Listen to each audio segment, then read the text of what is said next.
mmila wa 3936 o kopanya metse e meraro e šita le tsela ya R40 yeo e itemogela go sephetephete tšatši ka letšatši.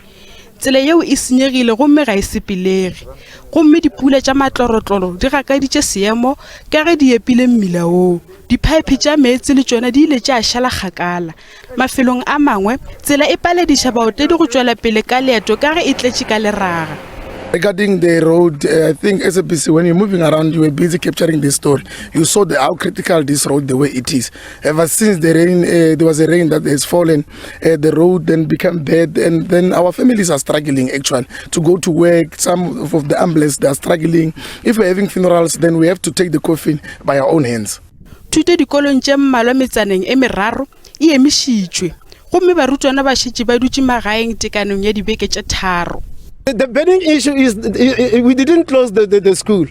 The teachers, they are failing to come to the school because there is no road to come this side.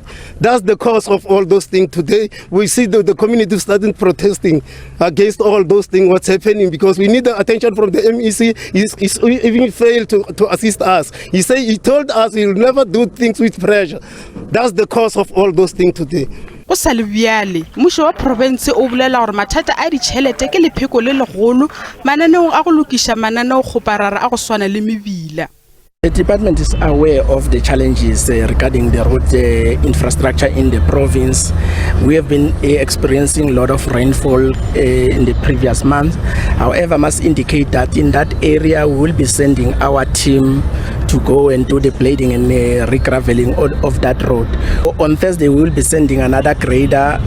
We are aware as a department that there's that challenge of road infrastructure in the province. We are reprioritizing the list of the road to be reconstructed in the next financial year, which starts on the 1st of April this year. As you know, that in the province we have more than 13,000 road networks that we are maintaining as a department. So due to financial constraints, we are trying our level best as the department to send our road maintenance team to assist in the various communities in all the municipalities. Kgoro e holofela go rarolla ditlhotlo tša mananeo go parra a ditsela mo ngwageng wa o tlago wa ditšhelete.